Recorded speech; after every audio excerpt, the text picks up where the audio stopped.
Heidi ho there, intentional streaming fans. Welcome to another Wednesday edition.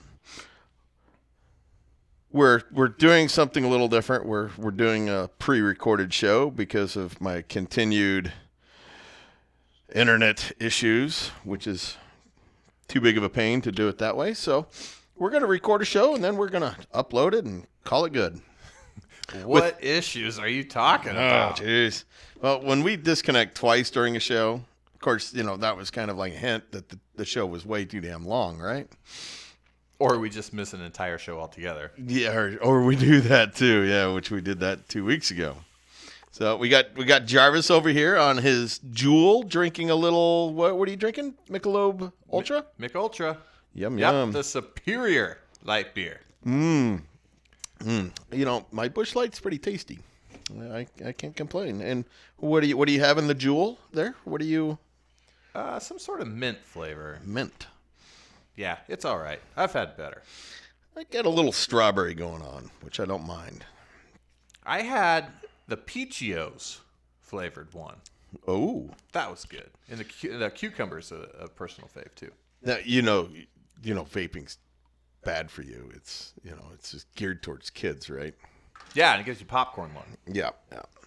All silly, nasty, crappy rumors. We won't go off on a political tangent. Kids, don't do it. Don't do it. Listen to your parents. Be like them. All right. So we got our show all ready for tonight. What we're going to do for the next month is each week for the next month we're going to go over, like tonight we're going to go over the AFC East and the NFC East. We're going to go over, the depth charts and our thoughts on how the teams are looking, kind of gearing into what they might need still to pick up and what they might need in the draft. You can always catch us on INT Stream Pod on Twitter, or check us an email at intentionalstreaming@gmail.com. So we'll hop into our news and notes. We didn't really do a whole lot just because we're going to go over so much. We went over so much last week too, and we'll be touching on stuff during the show. So Randall Cobb to the Cowboys. Love it. I do. I love this signing for both individuals, the team and for Randall Cobb. Maybe not so much for Randall Cobb as he's leaving Aaron Rodgers and going to Dak Prescott, which that's a serious downgrade. It is. It really is. But he's going into a system that I think is going to be able to utilize him. And the guy, he's shown production, and he's a great receiver. And Aaron Rodgers sent out a tweet, when he left. It just kind of encompassed like his feelings towards Randall Cobb leaving. Like, he was really sad to see him go. He's a very talented player, and I think give him in the right situation, man, he could be a fantasy asset to keep your eye on. What he's really sad about is that it's been 5 years since Randall Cobb broke 1,000 yards. That's what he's really probably more sad about, is that Aaron Rodgers breaks 4,000 yards every year, but somehow a guy as talented as Randall Cobb cannot get a bigger chunk of that. Well, and I think a lot of that is just health. Like, he's been hurt. Mm-hmm. He's been hurt, so. But, even last year, with 9 games, 383 yards. But, you also got to factor in the fact that there in Green Bay, you saw the emergence of Devonta Adams as well as the continued reliance on Jordy Nelson. So he kind of was thrust into a wide receiver 3. Jordy wasn't there last year, though. Right, that's what I'm saying, though. But the last couple of years. He had such a terrible year last year. This is a guy that a number of years ago I was going to give up in the other Dynasty League. I offered Randall a first rounder to get Cobb, and was turned down. And boy, dodged the bullet there. Yeah, they saved you on that one. Yes, they did. Thank you, Brad. We know you're listening. Yeah, enjoy your time in Oregon, by the way. So I figured I'd throw that out there. But he's had, he hasn't broke, 660 yards in 3 years. in that offense. And yeah, granted, some of that's been health, but he's just not getting the targets either. He hasn't. But again, part of it's health, and part of the fact is just the role that he was being asked to perform. Like going into a slot type role, how many slot receivers out there are gonna be getting 1,000? Well, the part of the problem was he was being asked to play on the outside, which was not his role, and he really struggled a lot there. So with the departure of Cole Beasley out of Dallas, Randall Cobb goes in there, slides right in. Is that what we're thinking? Yeah, I think you're right. You're absolutely right there, Jarvis. And we'll talk about Dallas, later on in tonight's show. So let's hop into Ryan Fitzmagic signs with the Dolphins. The Teddy Bridgewater carousel comes to an end, and he stays in New Orleans. In sunny Miami, where he's still going to be able to continue to rock the aviators with the chest hair out and exposed. This just says to me, okay, Miami fans, just gear up because it's going to be a rough, year or two. They're obviously not looking at him as being like the answer. So they're just going to – I think they're probably just kind of cleaning house, starting to rebuild. If they end up getting, a 1, 2, 3 pick next year, they could get after their franchise quarterback. But in the meantime, Ryan Fitzpatrick's going to come in and he's just going to chuck the ball all over the field, which to me has some pretty good implications for the receivers, which I'm sure we'll talk about here in a little bit. It does, yeah, and we'll definitely get into that when we talk about them even more. I just don't think he has anything to lose. I don't think he has anything to worry about. He's just going to go in there, he's going to chuck it and have fun. Yeah, and is Miami going to draft a quarterback? Well, I think Teddy Bridgewater would have gone there if Miami would have said, we're not going to draft a quarterback. So I don't think they gave him any insurances. So Bridgewater went back to New Orleans and said, okay, whoever wants to go down there, and, you all have fun. The always hurt Tyler Eifert stays with the Bengals on a 1-year deal. Tyler, I'm hurt. Yes. Yeah, good on him. If he can stay healthy, he's a great tight end with extreme red zone value. But it's the CJ Uzomah show there now, isn't it? Yeah, I mean, until if Eifert can put together a healthy year, I mean, we've all seen how big of a monster he can be. But he's right up there with Zach Miller from the Bears, man. Like, he's just always hurt. But, you look at his stats, and he's really only had one decent year. Not even really good, decent year. And that was 4 years ago. 2015. But if you look at 2013, he played 15 games. 2014, he only played 1. 2015, he played 13. And then 2016, 8. 2017, 2. 2018, 4. So this is a guy that he hasn't shown the ability to stay healthy and stay on the field. But if he does, I mean, in those 13 games, he had 615 yards and 13 touchdowns. So that's what I'm saying. He's not going to be a guy that's going to get you 150 yards a game, but he could get you 2-3 touchdowns, game. He's just got to be on the field. He has to, and that's why they're signing him to a 1-year deal. And with Uzomah, there's no guarantee, so that he even sees the field much. Staying with the tight ends here. Saints close to a deal with Jared Cook. Yeah, nothing has come forward yet as being official, but things are looking pretty good. That Jared Cook goes down to New Orleans. What do you think about that? Yeah, first I'll believe it when I see it. I think that's a great landing spot. When Ben Watson's been productive down there. But are people going to jump to conclusions, jump to we've got a resurgence of the, Jeremy Shockey, the Jimmy Graham era down there in New Orleans? And because when those guys were down there, wow, did they have some value and put up some numbers? Is Jared Cook the type of guy that can come in and live up to those expectations? He can, but the question is, will he be used in that role down there? It's a new offense. But how new of offense is it going to really be? Well, we saw the last couple of years they've been more run heavy than they've ever been. Yeah, but you go back 3 years ago with Ben Watson, and he had 800 yards down there. But then Ben Watson came back last year as more of a part-time guy, and he still had 400 yards. Will Cook come up with 800 yards in New Orleans? I don't think so. And isn't he 30, 31 or something like that? Yeah, I believe he's older than what a lot of people think. Yeah. So he's getting up there, but very serviceable. Mm-hmm. I just, he could be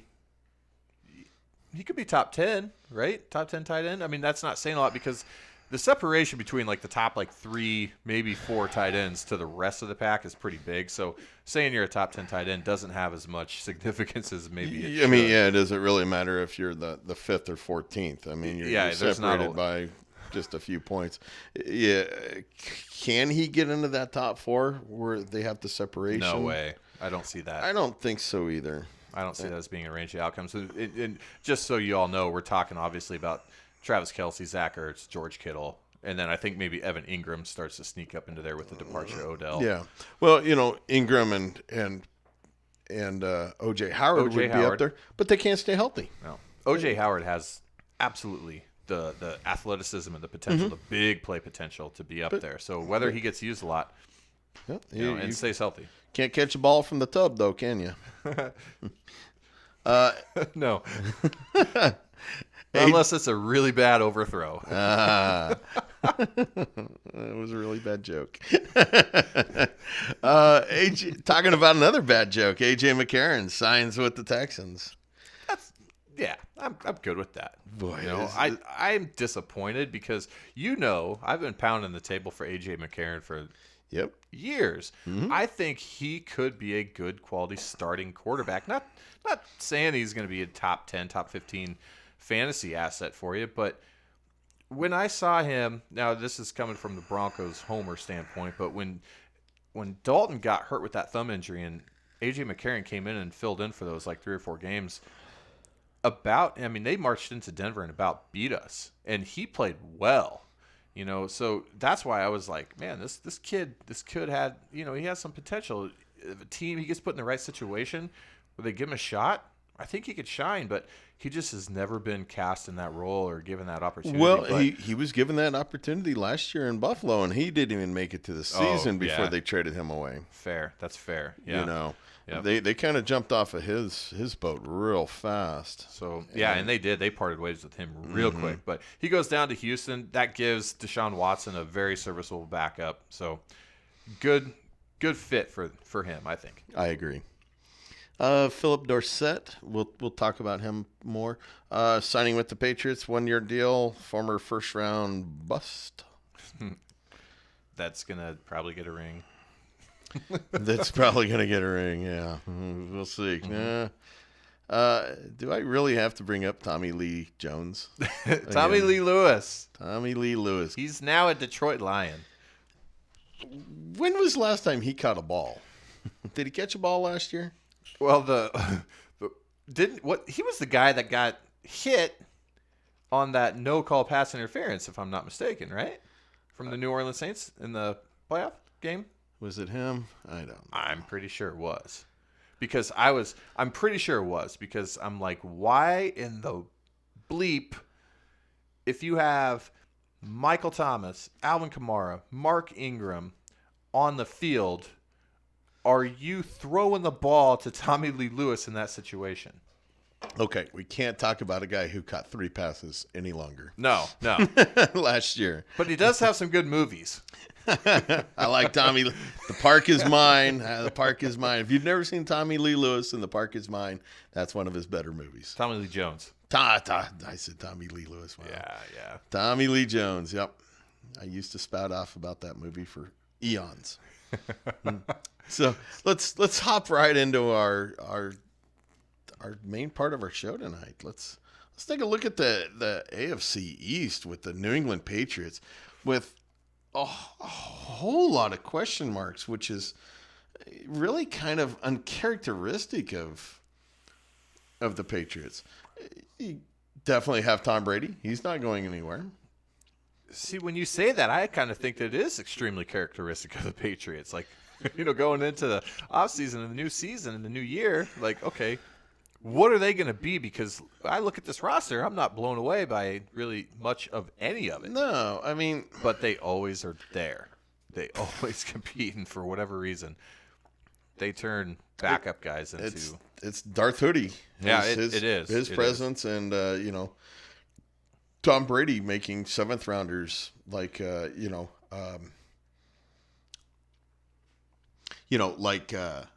Edelman into Pro Bowlers, or almost Pro Bowlers.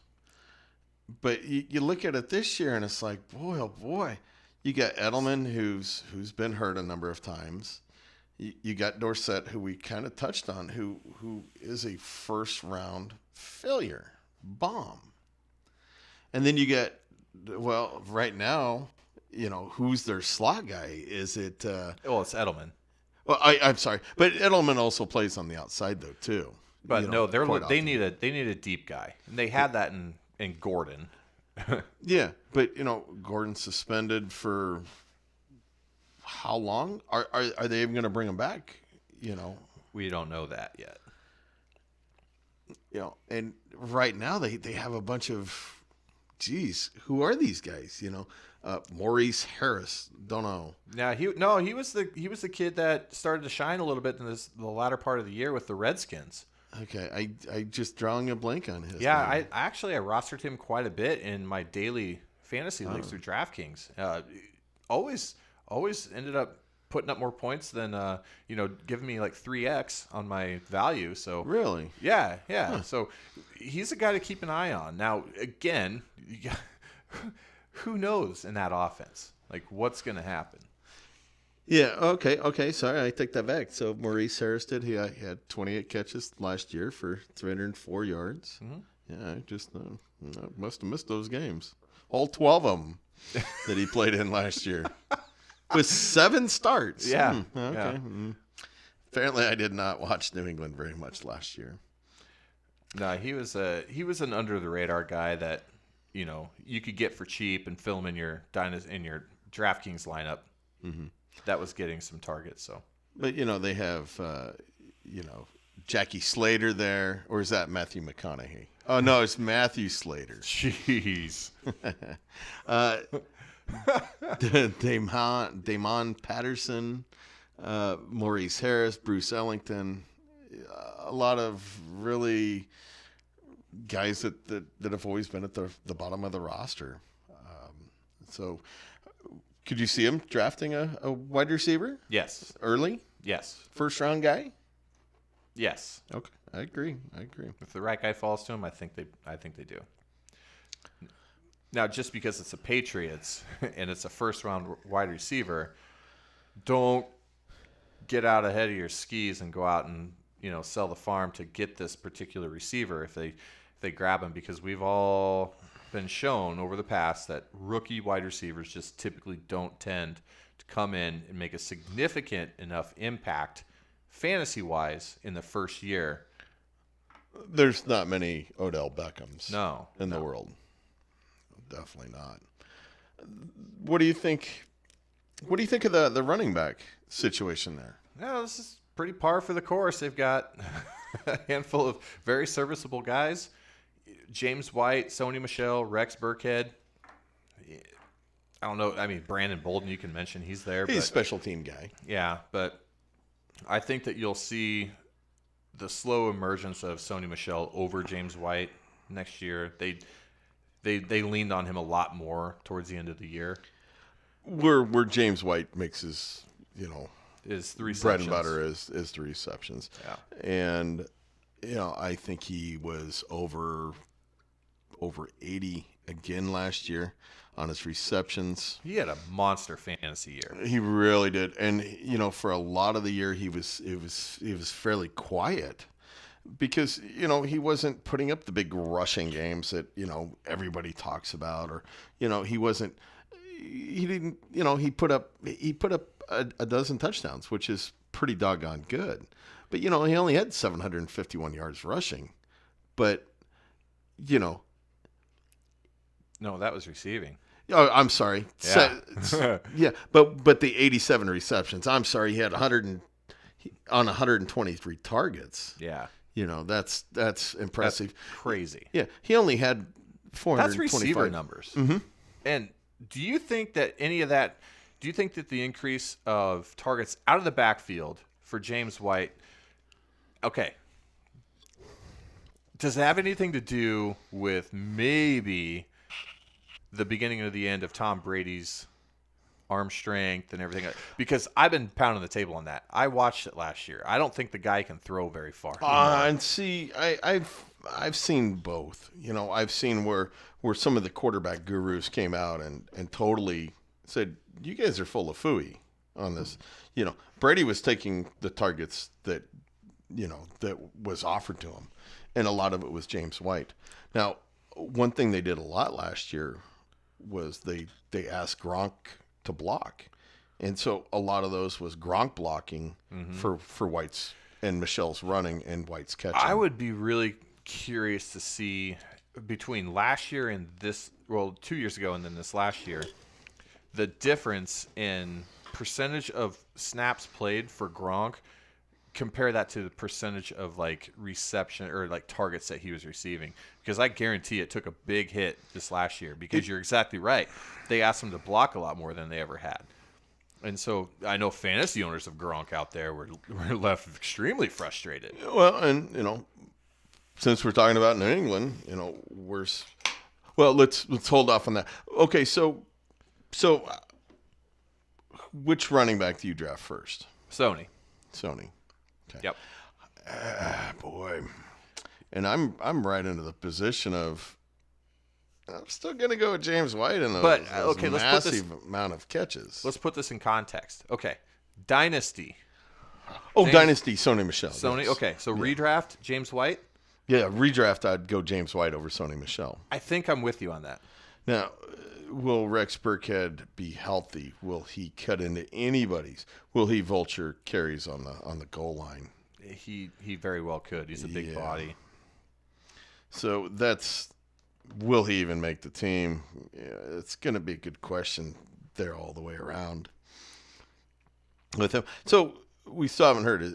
When has Gronk set any kind of date when he's going to? Not yet. It's all speculative. It's all up in the air right now. Everybody's just kind of, the ball's in his court, and we all know that his court is full of beer and beer bongs and and women. Having fun. Yeah. And his basketball jersey number is probably 69. It could go either way. I would be shocked if he comes back for another year, and if he does, if it's another disappointing year, that will probably absolutely be his last. But I mean, he's made enough money that he could walk away from the game now and be set for life and go out and just live his Gronk life. And there's inevitably there's going to be he'll have his own reality show or something like that, Probably so. Or get into some sort of, entertainment role, whether it be movies or TV shows or something like that. But I think he's got a long, illustrious career outside of football ahead of him. And honestly, I feel that he's getting more drawn to that as the days go by, just because his body is so banged up. That's the life of a tight end. Yeah. Of a freak show tight end. Yes. So I would say it's 50-50 right now. Maybe, maybe 60-40 on retiring. Yeah, I'm not even confident with wagering, I guess. Now, so let's get into the slowly or quickly rebuilding Jets, however you want to look at them. Yeah. Well, what do you think of their moves? Obviously, the big splash. The splash heard around the world. The addition of Le'Veon Bell coming in, he's going to be the guy. This hurts Elijah McGuire hopefuls, because going into this year, if you're a dynasty owner and you had Elijah McGuire, you had to feel pretty good. Especially when all the rumors out there with potential landing spots for Le'Veon Bell were circulating. There's probably 8 teams. Well, and we were both wrong. We were both wrong. He had the right division. Yeah. Oh wait, no. Well, no, I didn't. no, you didn't. No, I You, was. you I had the right. Go to the Colts. You had the right conference. The conference. Yes. Yeah. So no, this is huge. You got a very young quarterback. You're in the process of starting to rebuild. You got a really good, young, talented defense. You don't have a lot of star power outside of Bell. Bell. You know? There's Bell and your wide receivers. I mean, granted, Robbie Anderson. He probably doesn't get the credit he deserves, and I know you really like him. I've been high on Anderson for a few years, and rightfully so. I mean, he's done nothing but produce. Since he's been basically their de facto number one. Kind of had a rap for being mostly like a boomer bust, like deep target guy, but he's shown this year that he's a little bit above that, I think. I agree.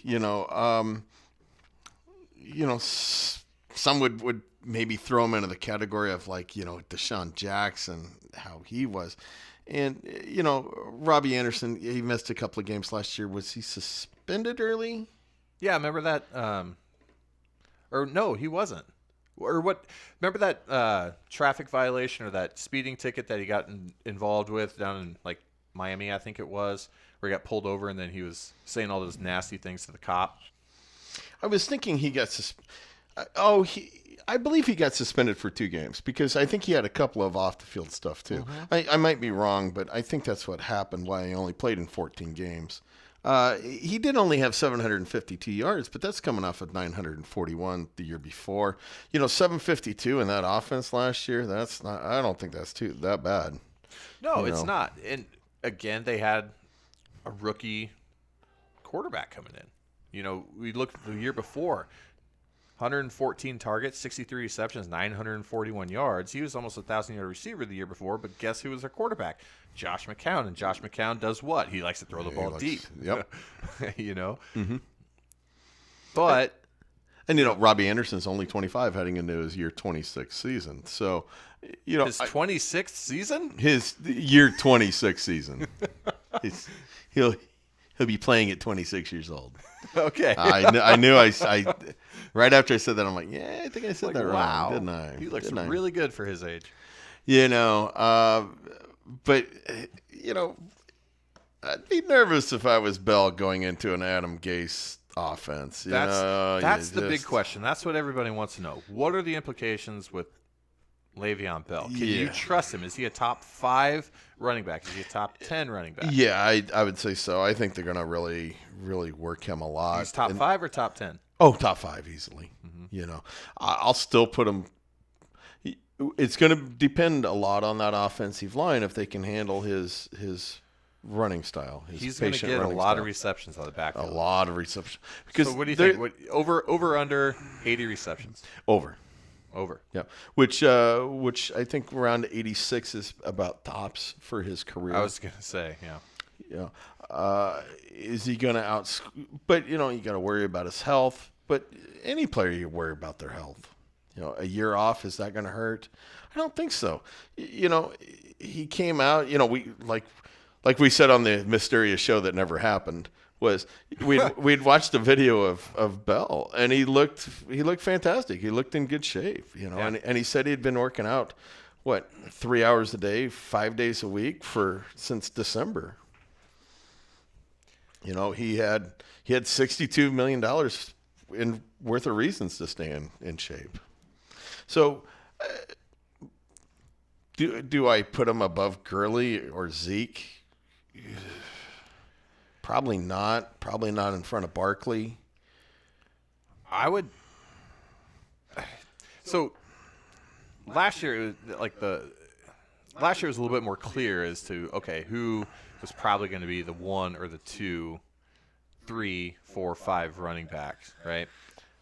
This year, I think for certain circumstances, it's kind of muddied that water a little bit. I think it has. You can make an argument for any of them. Like, Gurley's coming off that injury.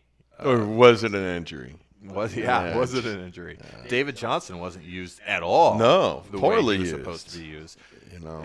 Zeke Elliott, I think, is still extremely safe. Saquon Barkley, I think, is still extremely safe because of the number of balls he catches. Yeah, so I think that. And then you have to throw in Kamara and McCaffrey. Yeah.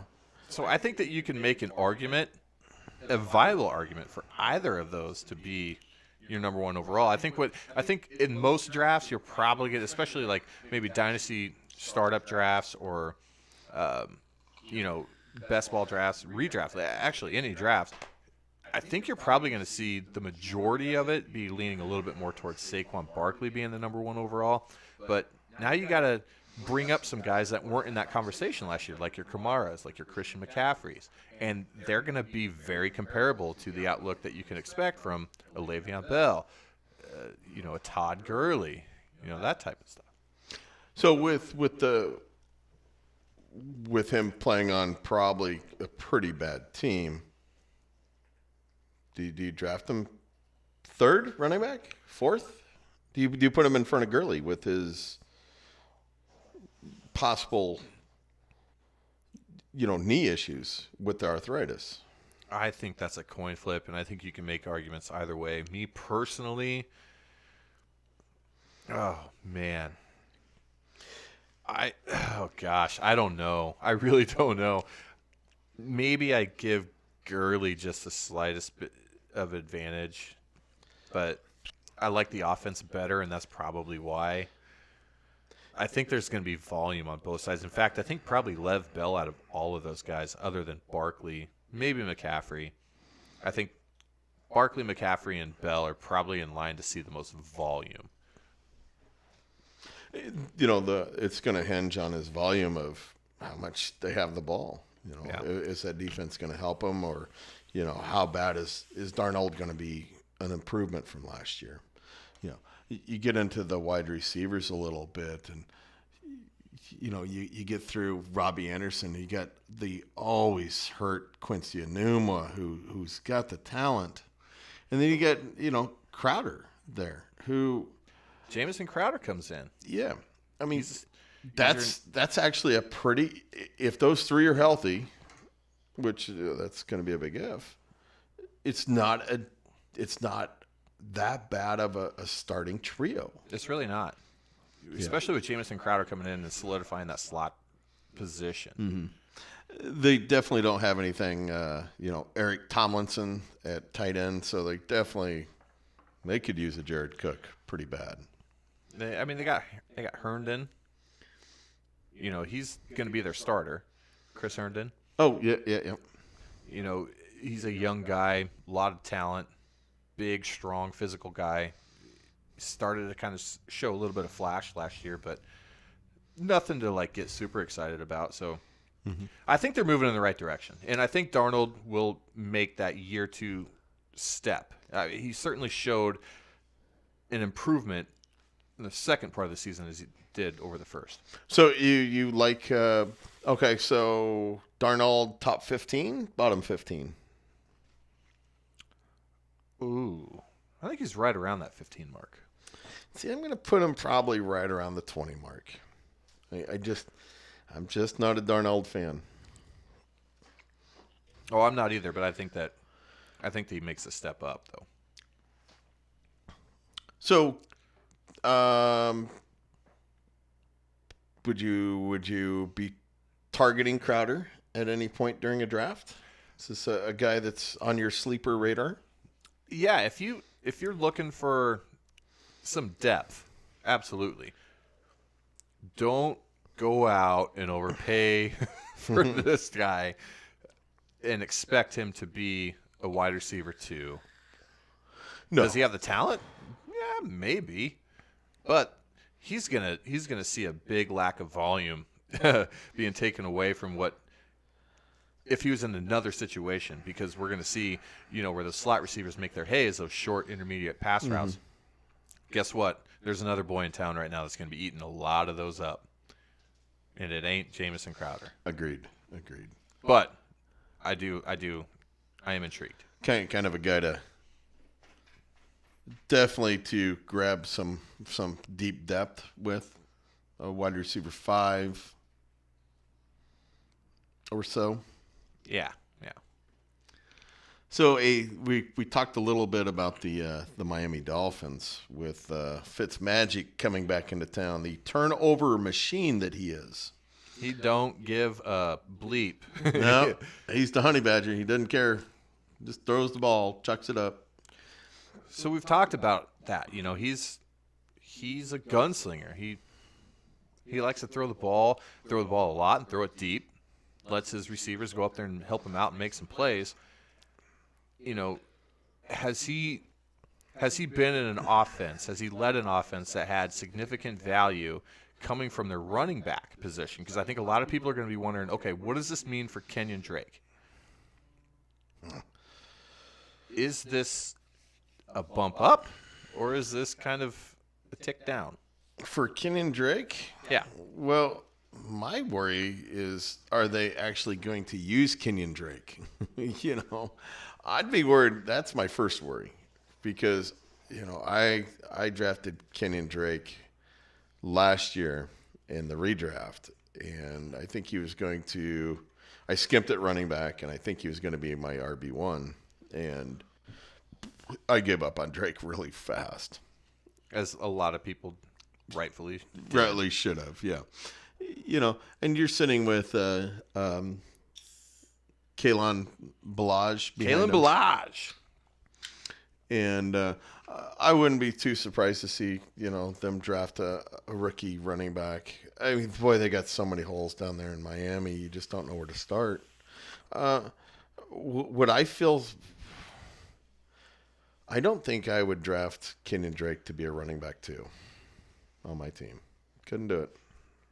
He has absolutely the potential to be an RB2. But Agreed. If you're in a situation where you're targeting him to be your RB2, oh boy, something's gone wrong with your draft. Either that, or you're extremely stacked at quarterback and wide receiver and tight end and everything like that. And Miami, it's just a team with just not. And like I said, I think this is just them understanding the situation that they're in and being like, okay, this is who we are, and we're going to have to embrace this. We're not going to go out there and we're not going to compete for a Super Bowl championship. We may not even go out there to compete for a playoff spot. It's just going to be, okay, let's get out there. Let's see what we got with some of these younger guys. Let's let Fitzpatrick go out there. He's just going to, like I said, he's just basically just going to have a fun time, a fun year there. Not a lot of pressure on him to succeed. There's not going to be pressure with a young kid behind him or anything like that. But are they going to draft a quarterback? They might. Or they tank this year and go after the number 1 pick next year and get like a Tua or the Herbert kid. So with that being said, Fitzpatrick's play style, like again, he likes to throw the ball. He'll throw 50 times a game if need be. They've got 3 receivers there in Miami that could be very intriguing with Devontae Parker, Kenny Stills, Albert Wilson. Now, if you were going to rank them in order, who would be your top guy to target? Who you feel has the most potential? It just sucks. I'm such a homer with Devontae Parker, and I need to quit it. But I've never... I've told you that a long time ago. Jeez. And I still... I still have him in a dynasty league on my taxi there. I think. Yeah, I believe I do. And here's a guy who's a former first rounder who I just totally dig, but my gosh, he just can't stay healthy. And it's just insane that he cannot stay healthy. Kenny Stills, I'm just not a fan of he's like Deshaun Jackson, one trick pony, just doesn't produce as much as Deshaun Jackson. I think out of all of them, I think he's the one that takes the biggest step up. If I'm ranking it, I would go Stills, Wilson, Parker. And see, you just got to keep Parker up there because of his number 1 pedigree. And they extended that contract, which is crazy. Oh, how he didn't go somewhere else. I don't. So do you think it's just because, okay, so all the reports were, okay, Devontae Parker is the dead man walking in Miami. Like, he's gone. He's 100% gone. And then they ship off Adam Gase, right? And he's gone. And then they re-sign him. So was it Adam Gase? Was he the one that just hated Parker? And then they get this new coaching regime coming in, and they see, like, maybe we do have something in this guy. Let's keep him around. So could that mean I guess an uptick for, I guess it's and it's the young regime here. Brian Flores is the head coach. Chad O'Shea is the OC. These guys are relatively unknown, so maybe they went to Parker and said, okay, hey, we'll give you a nice, cheap 2-year deal. You've had a lot of injuries. We're going to see what we can do to resurrect your career. Yep. And we have faith in you. So they apparently, threw enough money at him that he said, okay.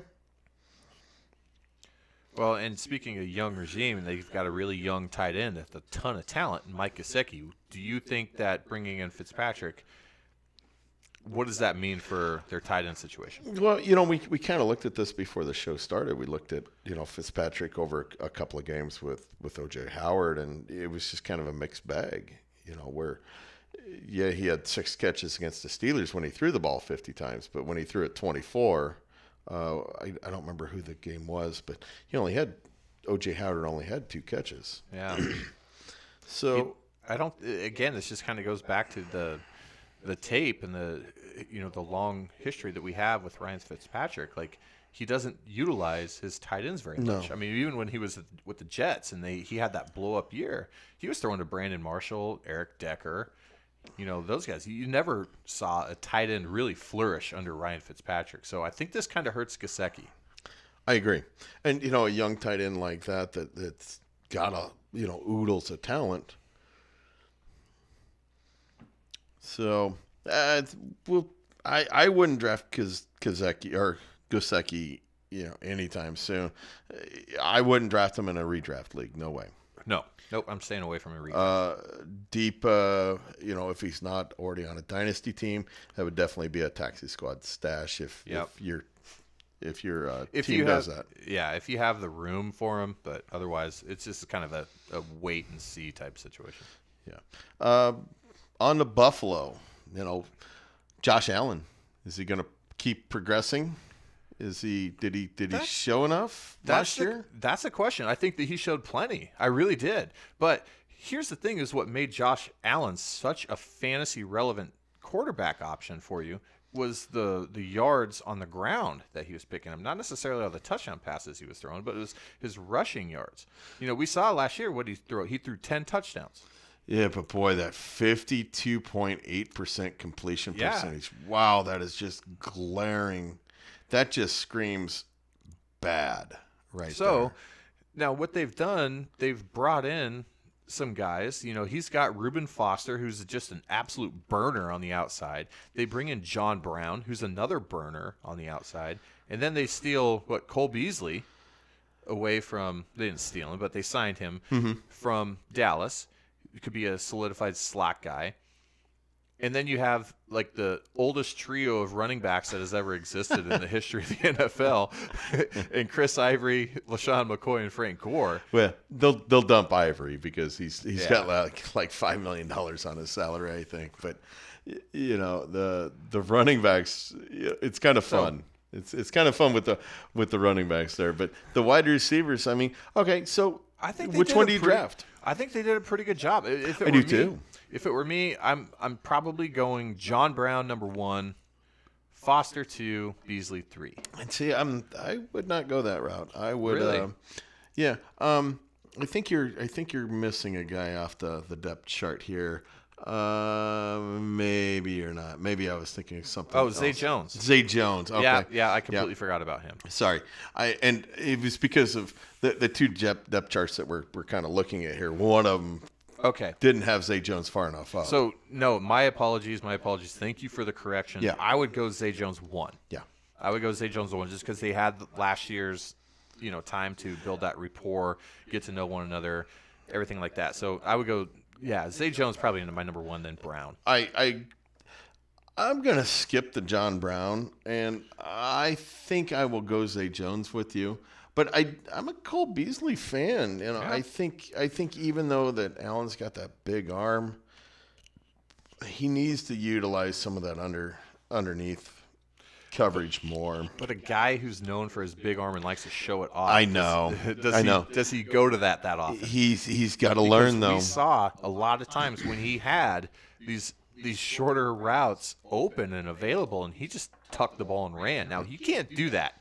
You're going to get hurt forever. You're eventually going to get hurt. Yeah, So no matter how big you are. I think that what they've done is they've done the right thing. They brought in some weapons to help him out in those situations. Now, whether he's smart enough to hit those checkdowns and get rid of the ball and not take those hits is another question. That's going to be it's a wait and see type deal. But where they bring in these weapons and he throws the ball more, maybe gets his completion percentage up a little bit higher, throws more touchdown passes, but negates his rushing that he was doing. Maybe that still kind of evens him out to give you about the same level of production. But either way, I think the future is bright for this kid. He showed me a lot with his legs. He didn't take a lot of. I don't remember seeing a lot of monstrous hits on him. Maybe I just didn't see enough of the vaunted Buffalo highlights last year. No, you're right. That's the thing is, like, we saw two guys that come to mind immediately that showed their prowess as far as running the ball on broken plays. That was Josh Allen. That was Mitchell Trubisky. Mm-hmm. Both of them had, whether it be luck, whether it be skill, whatever, but none of them really took the big hits. But the thing to remember on those is that on both situations, none of them were ever really designed run plays. It was breakdowns. It was pass breakdowns, and they were just scrambling out of pocket and then running with it. Yeah, and he did have 7.1 yards per carry to go along with 8 touchdowns last year. He did a lot with his legs. He's just got to show he can do it with his arm. Absolutely. Otherwise defenses are going to sit there with a spy, and that 240-pound spy is just going to plant him all game long. Yeah, you don't want your starting quarterback running that much. Nope. 631 yards and 8 touchdowns. That's not what you want out of a starting quarterback. Almost 90 rushes, 89 rushes, and that's why he only played in 12 games, as well. So to the NFC East, we get into it with the New York Giants. A lot of stuff happening there. So are we going to get stuck seeing another year of Eli Manning? It all depends on what they do at the draft. I think we do at least the first part of the year. If they go out and they get Dwayne Haskins, which I think would be a great landing spot for him, even though I secretly would like to see him go to Denver. But, they're still, they're not folding. They're not completely folding. They've gone out and they signed Golden Tate, who he's no Odell Beckham, but he can fill that spot relatively well. Now, don't put words in my mouth and say, oh, yeah, well, there's not going to be a dip-off there, because there's obviously going to be. It's huge. But signing Golden Tate, it screams to me that, hey, they're still going to be, going out there. And it was like a 4-year deal too, right? Or something like that. I don't remember the length of the contract. I think it was a decent contract. I think it was like 3 or 4 years. I could be completely wrong, but you're never wrong, are you? No, never. But the thing is like you've got young talent around there, so this could be a complete teardown and rebuild, which it looks like it is. But it's that Corey Coleman sitting there. It's just 4-year, $37.5 million for Golden Tate. Yeah. So I think if they go out and they sign like a Dwayne Haskins, if they get a quarterback in the first round, which they should, unless we can look at somebody jumps in front of them, because right. I think they're sitting at 6. There's talk that the Jets are open for business at 3. Yeah, there's a handful of teams above them that are willing and wanting to trade down. The Raiders are there. San Fran's there, I believe. So these are definitely teams that say, quarterback needy teams if you want Haskins, or if the Cardinals are totally bluffing with with Murray. I think what they should do is I think they need to draft like a young guy. If they get him in the first round, I think there's more of a probability that we see that guy come out and start day one and have Eli back up and just kind of mentor him along the way. But if they get a guy in the second, third round, Eli will start. I think Eli is going to start either way. It's just depending on how long. Is he going to start 8? For my thoughts, is he going to start 8 to 10 games? Unfortunately, the years that we've seen, quarter first rounders sit for the whole year and just learn, that's done and over with. The GMs and coaches want to see these players on the field so early. And does it help? Does it hurt? Well, I think, now here's the thing, though, is everybody's going to be wanting to know, is like, okay, what does this do to Saquon Barkley? I don't think it hurts him as much as – actually, I don't think it hurts him much at all. I don't think it will. What they've done to protect that asset is go out and get Golden Tate, and that's helping them out a lot. Because if they had Sterling Shepard, as their number one receiver, Corey Coleman, and then you throw out like Cody Latimer as their 3 guys, all they're going to do, like Barkley's going to see a stacked box every single game. But you get Golden Tate, get a little bit of attention on the outside there. They're not going to be able to do it every time, so that does help out Saquon Barkley quite a bit. So I think that those Barkley owners out there should have been pretty happy seeing the Golden Tate signing. Yeah, and then, of course, you got Evan Ingram, as the tight end, and he'll take pressure off. So what does that do for Ingram? If Golden Tate can keep him healthy, I think it definitely helps out Evan Ingram. Who's the reception leader at the end of the year? Barkley, Ingram, Tate. I'm going to go with Barkley. I am too. That's a very good question. That's I am excellent. too. I am too. I think I will go.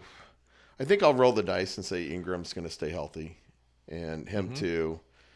Tate third. That's exactly how I'd rank it too. I don't even think I would draft Corey Coleman, even in a massively deep league. I just don't think I could do it. I'm not a big. I'm okay on Sterling Shepard, but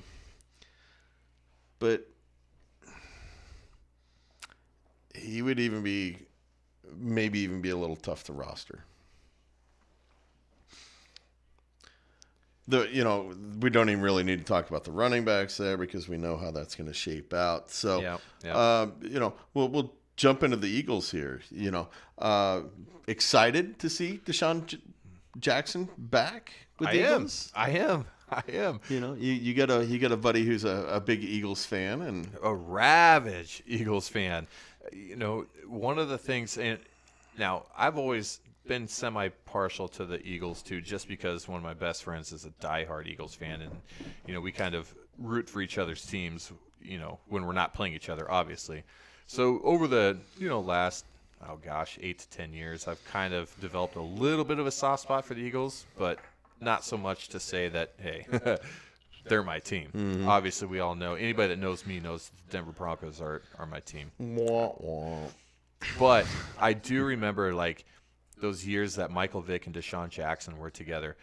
That was some of the best and most beautiful, like, deep pass connections I've ever seen, with Michael Vick rolling out on that naked bootleg, setting up, and then just effortlessly throwing it 60 yards in the air, and Deshaun Jackson's there just boom. Like, the guy was a playmaker. Now, is he the same guy that he was once with Philly?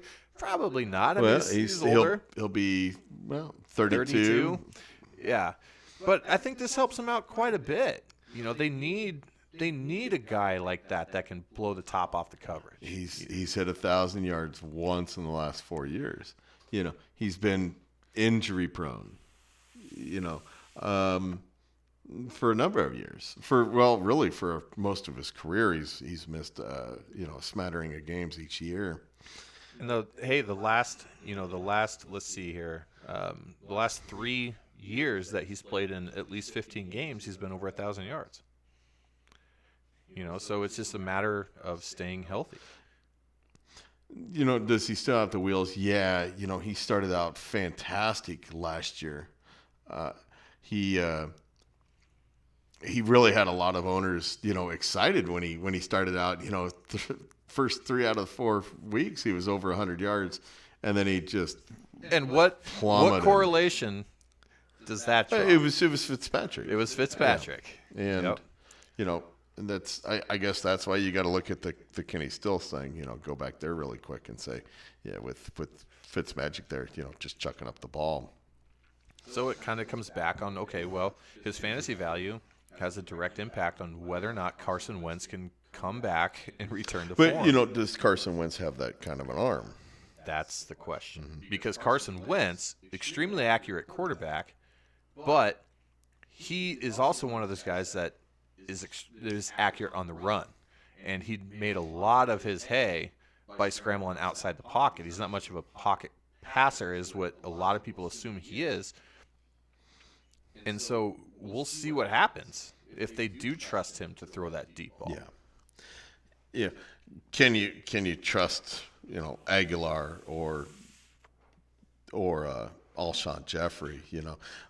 Jeffrey put up 843 yards and 6 touchdowns, and Aguilar, he came on, he had 736 and 4 touchdowns. Both of them in the mid 60s on their catches, which is okay, but definitely not even sure that's. I don't think you want your wide receiver 3 with those numbers even. No. Which one of those? So you're going to go to Deshaun Jackson, number 1? No. Who's your number 1? Well, besides Zach Ertz, of course. Zach Ertz is still my number 1. Okay. I don't think that the addition of Deshaun Jackson and the retention of Jeffrey and Aguilar really has a significant impact on Zach Ertz's production. I still think Zach Ertz comes out of this offense as being the target and reception leader, and rightfully so. But if I were to take my shot on any of these guys, I still would probably want Alshon Jeffrey as my wide receiver. I think I'm going to go with you there as well. Just he's more of the proven guy. I worry about Deshaun actually staying healthy at 32. What do you think of the running back situation there? Oh, jeez. I don't know. You had the rookie Josh Adams last year. He's at risk of not even making the team. Yeah, here's a guy that had 500 yards rushing. Here's the thing with him is he came in and had some pretty serviceable games. But the problem with him is the fit with that offense, because we all know, like going back years and years, the Eagles like to throw their running backs the ball. Mm-hmm. Josh Adams has proven that he can't catch the ball. He doesn't catch the ball very much. So if you're in an offense like that where you've got Wendell Smallwood, Corey Clement's probably going to be the guy unless they bring in somebody else. And Adams is going to find himself on the roster bubble. Yeah, and the problem with Clement is he doesn't have the upside in the rushing game as Smallwood does. I think he probably does a little more with the receptions. Yeah, and see, if I was to own anybody right now, I would definitely be wanting Corey Clement. But again, we're going into the draft. I would expect them to add another piece to that backfield. And then that backfield gets even a little bit more muddy. Yeah. It doesn't spell well for Josh Adams either way you slice it. Yeah, a backfield that I'm definitely going to stay away from. Yeah, I believe, unless something crazy happens and they get rid of a couple of those guys and bring in a rookie or bring in a veteran. I thought Tevin Coleman would have made a great addition to this team. Yeah, it's Coleman's price wasn't as much as we thought it was going to be. He kind of really took a favorable deal. Yeah, given the fact that people thought that he was going to be getting $10+ million a year, and then he had the 2018 season that we all saw. Yeah. And he settled for a 2-year, $8 million deal. Yeah. So, we got the Dallas Cowboys. Tell us about what's going on there. Zeke. That's what you need to know, right? That's all you need to know, right? Zeke is still in town, right? So, Yeah, he's going to be, 1, 2, 3 at the latest, I would assume, off the board in any drafts. Zeke is a monster. He has shown that he can handle a huge workload, not only just rushing the ball, but he can catch the ball out of the backfield. And it all just is really contingent on the offensive line, now whether they can stay healthy, because they're one of the best in the league. So Zeke, regardless, very, very safe. Now, what's the addition of Randall Cobb going to do to Amari Cooper? I don't think much of anything. I don't think so either. He's still going to be their one main deep threat, I would think. I don't see Cobb coming in and taking any of that away or eating into any of those shares. So I think in this offense, Zeke is and Cooper are the two guys to own. Everybody else may be a little bit of a flyer. Now, do you see Cooper breaking into the top 10 wide receivers in the league? Cooper's such a headache, because we've been told and it's been jammed down our throats for years that this guy is, top 5 wide receiver, and we had never seen that out of him in Oakland. Well, I think we caught 1 year of Cooper in Oakland, didn't we? Let me check on that real quick. It wasn't much. And then he gets traded to Dallas, and then it's just like, oh, man, well, these guys are using him. Oh, I think we just lost. No, we're Did we lose our internet? We're fine. Oh, okay.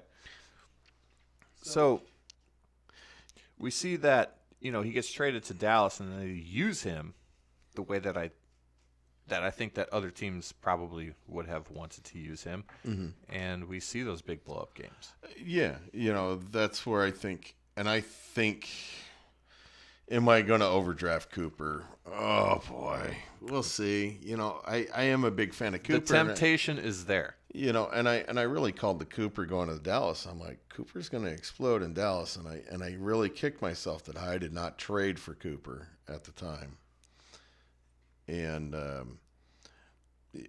will he produce again? Yeah, he had some mediocre games in Dallas, though, too, last year. But, that was more, Dak Prescott, I would say, and or game flow with Zeke, taking over.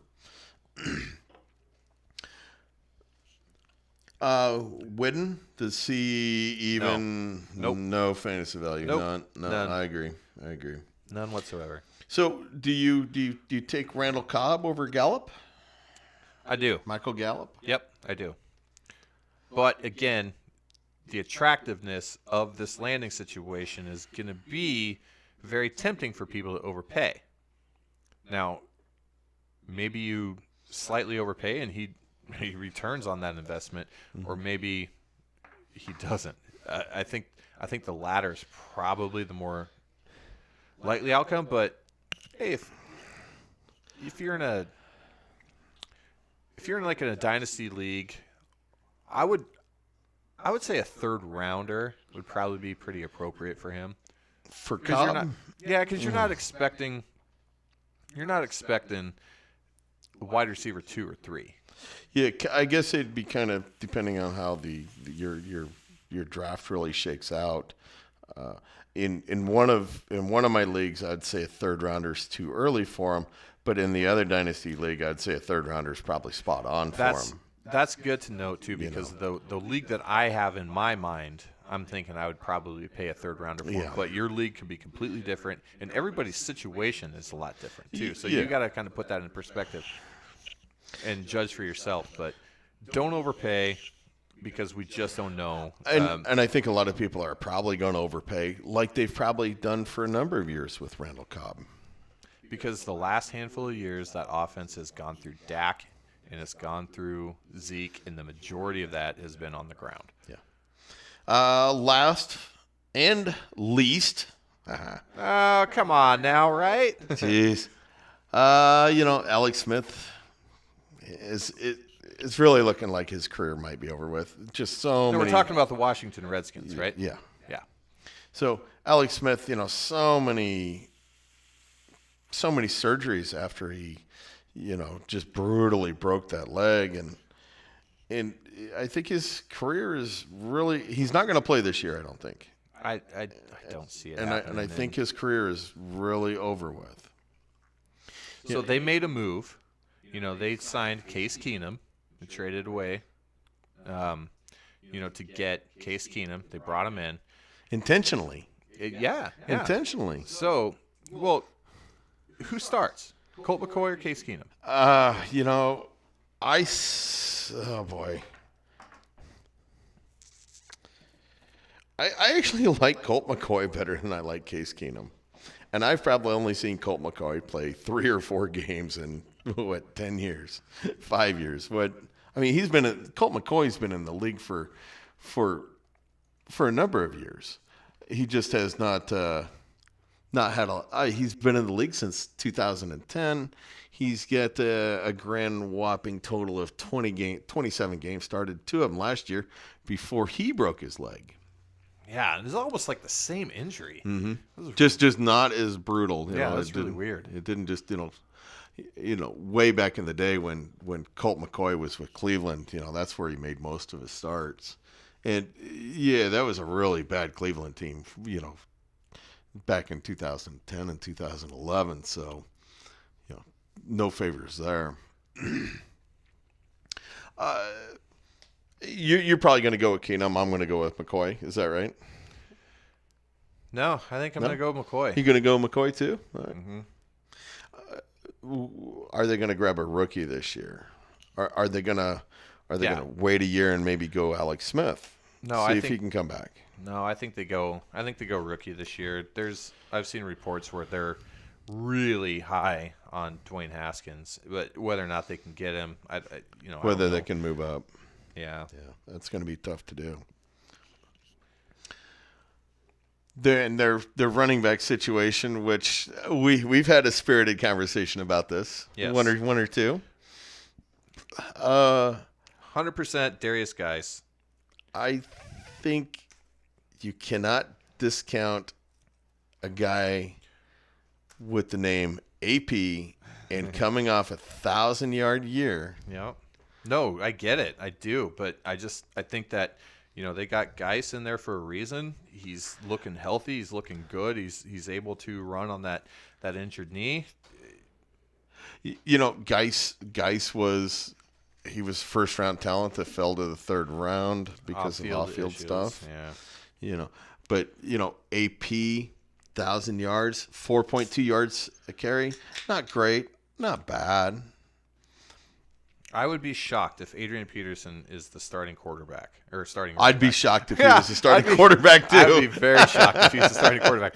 If he's lining up there, handing off to guys and throwing the ball. Hey, it about came to that last year. And then they called Josh Jackson, or is that who it was? Josh Johnson, wasn't it? Josh Johnson. Yeah. He was like selling cell phones or selling furniture or something like that. And brought him in. So. No, it wouldn't surprise me that much if Adrian Peterson was the starting quarterback. No, if he was the starting running back, I would be very, very shocked. If he was starting over Darius Guice, I think Darius Guice is the guy. He's the future. They want to get the not only the team but the fans energized about the future. And Guice is the future. Okay. I'm gonna be on record right here. The very first snap of the regular season, you're gonna see Adrian Peterson. Not a chance. Behind some quarterback. Yeah, you're gonna see Adrian Peterson behind Darius Guice as the starting running back. No, you're gonna see him. You're gonna see him on the field the very first play. All right, hit us up. Let us know what you think. All right, who's the starting running back in Washington? Is it going to be Guice or is it going to be Peterson? Oh, we'll just bet a beer on this. That's a guaranteed win for me. Oh, yeah. I'll gladly take that bet. Okay, I'll gladly make that bet. Not only that, but boy, that's something that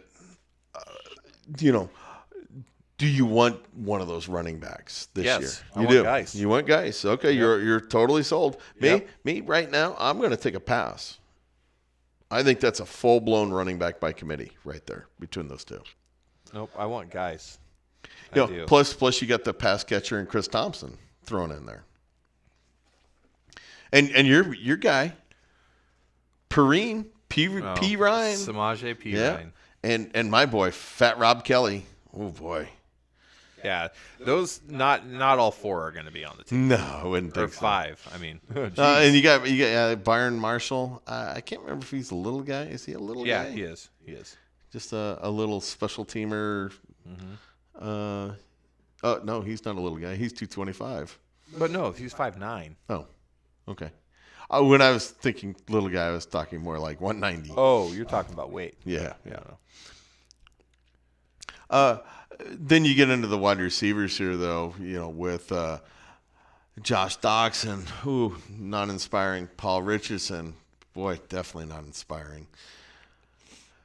Do we really have Trey Quinn for their slot guy? No, this says Paul Richardson there, but Doxson's the guy I want. You know, it depends on I'll tell you what, he's a big guy and he's got a ton of talent to go up and grab those contested balls, especially in the red zone. So big play guy, I don't see it. Red zone target, absolutely. Josh Doxson. Who's the kid? Was it NC State? Daniel Thomas? Is that the rookie quarterback coming in? Daniel. Yeah, I think so. Is it Daniel Thomas? Something like that. What I could see a perfect storm of this just being just the world's worst team this year is if they drafted a scattershot quarterback like that, who had accuracy issues in college, and then you throw in Paul Richardson, who's a burner, and you know Josh Doxson. They just really they need a wide receiver, something fierce there. Yeah, they'll probably target that. And then do you even count Jordan Reed as top fantasy tight end anymore?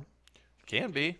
You can't trust him, can you? Though no, and with Colt McCoy or Case Keenum leading the helm, I mean, we don't have a lot of track record on either of those quarterbacks to say whether or not they're really heavily targeting tight ends all the time. But when you look at the talent depth pool there in this offense, a guy like Jordan Reed would stand out as like, okay, this is a guy that I can trust and I can rely on getting him the ball. And it's not going to take me throwing the ball down the field very far. But out of his 6 seasons, he's only played. That's his knock. Played over 12 games twice. So I think that while you have him, why not use him? Yeah. So target him 10 times a game until he doesn't come out there for week 2. Like, all right, we know you're not going to make it through this, but hey, let's just use you up while we can. I definitely all the earmarks of a dumpster fire team that if they do grab a quarterback, they're gonna start him early. Yeah.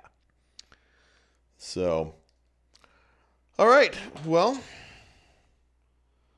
there it is. There's our thoughts on the AFC East and the NFC East that I thought was going to be a short show. I guess I was wrong, as usual. Yep. So, any final thoughts? Not really. No. Not one. Yeah. No. Not really. Not really. I'm glad that we survived all 4. Seasonal changes within the last 2 weeks here in Nebraska. Yes.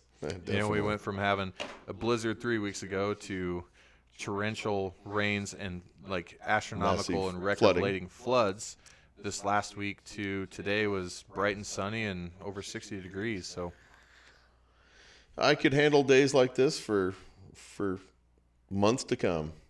Absolutely. So next week's show, we're going to. Well, what do you want to do? Do you want to do the South? Do you want to do the North? Oh, we'll do the North. Okay. So next week we'll do the AFC North and the NFC North, and we'll give our fantasy thoughts and our depth chart thoughts then of those 8 teams. So as usual, we appreciate everybody listening. And oh my golly, I completely forgot, Jarvis.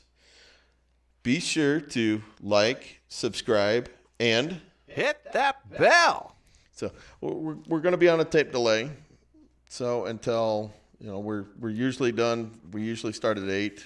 The show probably won't get up for maybe another hour, maybe even another 2 hours. I'm not really sure.